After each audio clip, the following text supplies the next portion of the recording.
Hai bro, akhirnya kita bisa ketemu lagi. Di video kali ini masih dalam belajar ngedit ya bro. Maafin kalau jelek. Kritik yuk di kolom komentar. Katanya warga plus 62.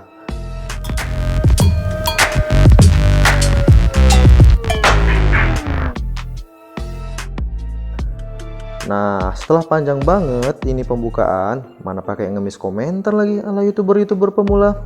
Om, kesian om, subscribernya om, udah sebulan belum monet om. Di video kali ini, Krypton abis nonton film nih bro. Film lama sih, tapi masih layak banget buat ditonton ulang. Buat yang sibuk gak ada waktu buat nonton, nih kita buatin ya alur ceritanya. Duh, lama bos, lama. Mana alur ceritanya? Oke. Yuk, let's and go. National Treasure. Film ini rilis pada tahun 2004 dan dibintangi oleh Nicolas Cage. Informasi lainnya cek di Wikipedia aja ya. Kita langsung move ke scene pertama.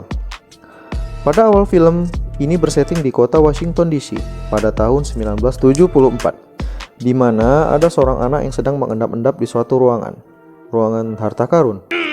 Bukanlah. Kalau langsung ke ruangan harta karun, abislah filmnya. Ini film bung, bukan Insta Story. Si anak selanjutnya menemukan sebuah buku yang cukup gede. Ini buku apa album foto ya? Dan tiba-tiba dia dikejutkan oleh seorang kakek-kakek yang ternyata adalah pemilik buku tersebut. Dan juga merupakan kakek dari si anak tersebut. Sang kakek akhirnya menceritakan sebuah takdir yang menjadi awal mula kisah perjuangan keluarga mereka. Katanya si kakek, terdapat harta karun yang sudah diperebutkan selama berabad-abad oleh para raja-raja yang berkuasa pada masa tersebut. Harta karun yang mana dikatakan terlalu besar atau terlalu banyak ya? Terlalu besar. Terlalu banyak bahkan untuk seorang raja. Bisa kita bayangkan sebanyak apa kan hartanya?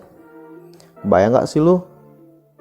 Gue enggak. Orang yang menemukan harta tersebut menyelundupkannya keluar Eropa dan membentuk persaudaraan yang dikenal sebagai Freemason. BTW ini Freemason versi film ya.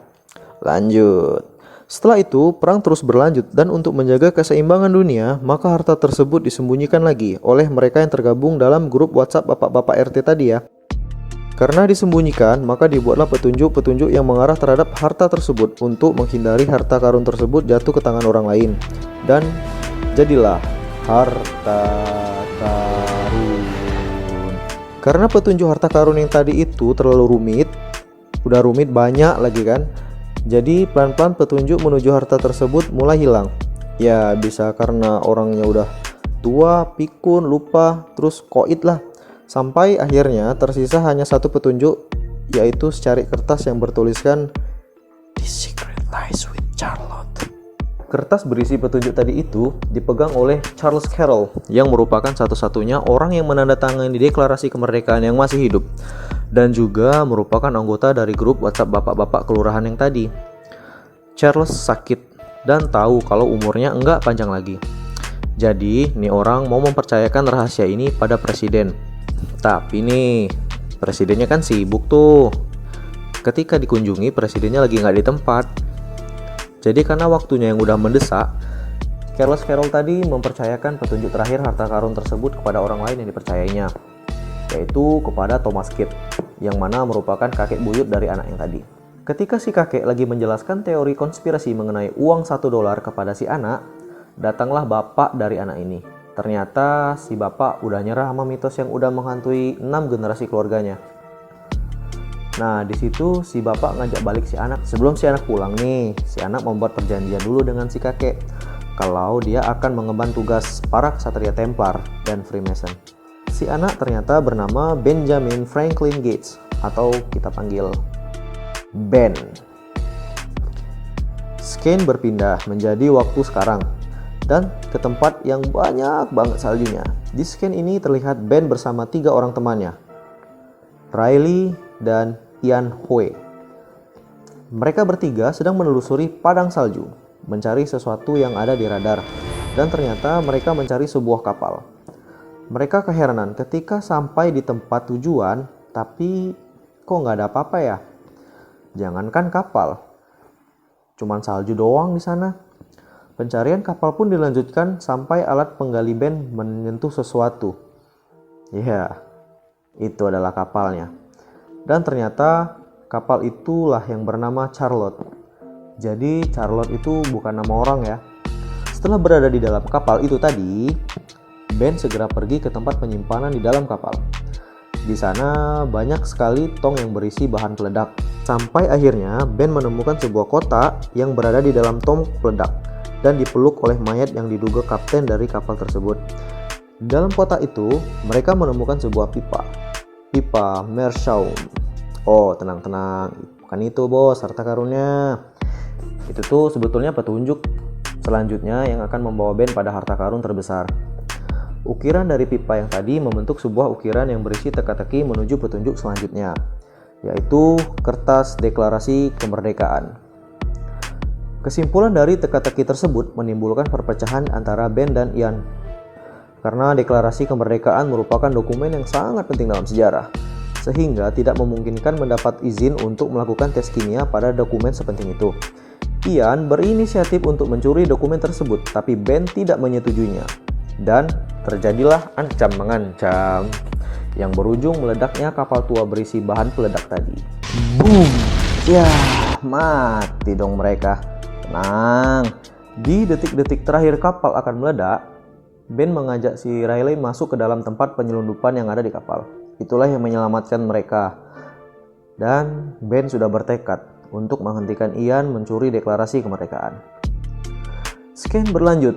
Ben dan Riley telah kembali ke kota Washington DC. Mereka melaporkan jika akan ada pencurian terhadap deklarasi kemerdekaan kepada Dr. Case. Dan ternyata Dr. Case adalah seorang wanita. Karena laporan yang dikatakan oleh Ben dan Riley tidak meyakinkan, mereka hanya ditertawakan oleh Dr. Case, Abigail. Dan mereka berdua akhirnya keluar. Tak menyerah sampai di situ saja, Ben punya ide untuk mengajak Riley mencuri deklarasi kemerdekaan itu. Karena menurut Ben, mencuri deklarasi tersebut sama aja dengan menyelamatkan dokumen penting tersebut dari si Ian. Mereka mencurinya, ya. Berbekal kemampuan hacking dari Riley, Ben berhasil masuk ke dalam museum yang menyimpan deklarasi kemerdekaan tersebut dengan cara menyamar menjadi petugas kebersihan dan menyelinap ke pesta yang diadakan di museum tersebut. Berbeda dengan Ben yang dengan sangat rapi dalam membobol museum, Ian justru sangat barbar waktu membobol museum. Hingga pada akhirnya duet Ben dan Riley berhasil mengambil deklarasi kemerdekaan. Walau mereka bertemu dengan kelompoknya si Ian di dekat lift dan terjadi baku tembak, Ben berhasil kabur membawa dokumen yang asli dan membeli souvenir yang merupakan duplikat dari deklarasi kemerdekaan. Tak lama ketika hendak kabur, Ben tertangkap oleh Abigail. Abigail merampas deklarasi kemerdekaan dari tangan Ben dan membawanya kembali ke dalam museum. Sebelum sampai museum, Abigail diculik oleh timnya Ian. Setelah melalui adegan kejar-kejaran untuk menyelamatkan Abigail, akhirnya deklarasi jatuh ke tangan tim Ian. Ya, tapi bohong. Ya, yang di tangan Ian hanyalah souvenir yang dibeli Ben tadi di toko merchandise museum. FBI mengevakuasi museum dan menyimpulkan jika orang yang mencuri deklarasi kemerdekaan adalah Ben dan teman-temannya.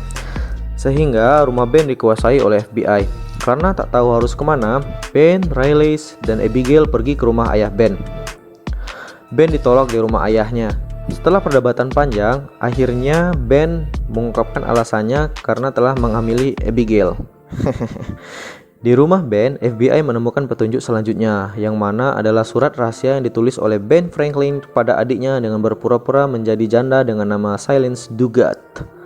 Dugut, ya gitulah. Ini adalah Ben yang lain ya, bro.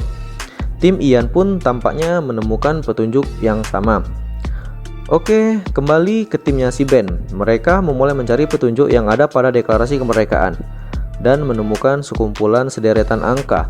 Ya, itu adalah sandi Ottendorf, di mana deretan angka-angka tersebut berhubungan dengan sebuah tulisan. Surat dari Silence yang telah disumbangkan oleh ayahnya si Ben kepada Institut Franklin Philadelphia. Tim Ben pada akhirnya pergi menuju Kayangan, Philadelphia coy. Dengan memanfaatkan Akamsoy, Anak kampung sini coy. Riley berhasil mengumpulkan petunjuk yang ada di surat Silence the Good.